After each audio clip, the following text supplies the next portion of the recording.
Мен Ибрагимов Равиль Дәуренбекұлы. 2016 жылы көпсалалы азаматтық қорғау колледжін бітірдім. Мамандығым төтенше жағдайларда қорғау. Қазіргі таңда Степногорск қаласының номер 3 мамандырылған өрт сөндіру бөлімінде жұмыс істеймін. Қызметім автокөлік жүргізушісі. Осы салада 2 жыл қызмет атқарып келемін. Мекеме 1968 жылы құрылды. Қазіргі таңда мекемеде 49 қызметкер бар. Соның ішінде автокөлік жүргізушісі саласында 12 адам қызмет атқарады.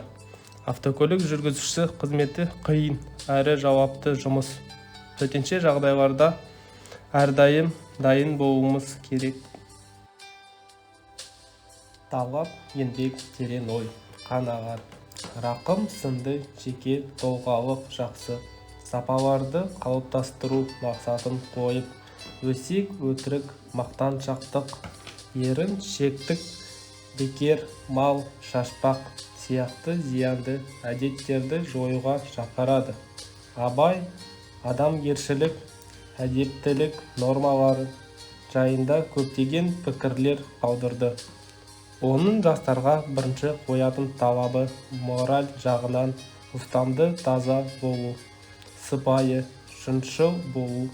Абайдың қоятын екінші талабы тұрақтылық, үшінші талабы әділетшілдік. Сол үш талапты ұстанып, өмірге деген сенімім, қызығушылығым арта түседі. Өзгелерден дара туған, өр намыстан жаратылған, баласының батырлығы ханмен бойға таратылған,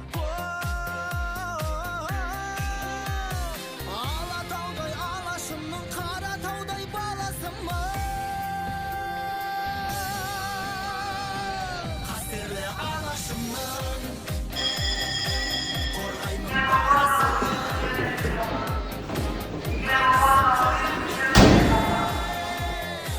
Қазақтың баласымын, қастерлі алашымның, қорғаймын барасылын, намысын қолдан бермес, қазақтың баласымын.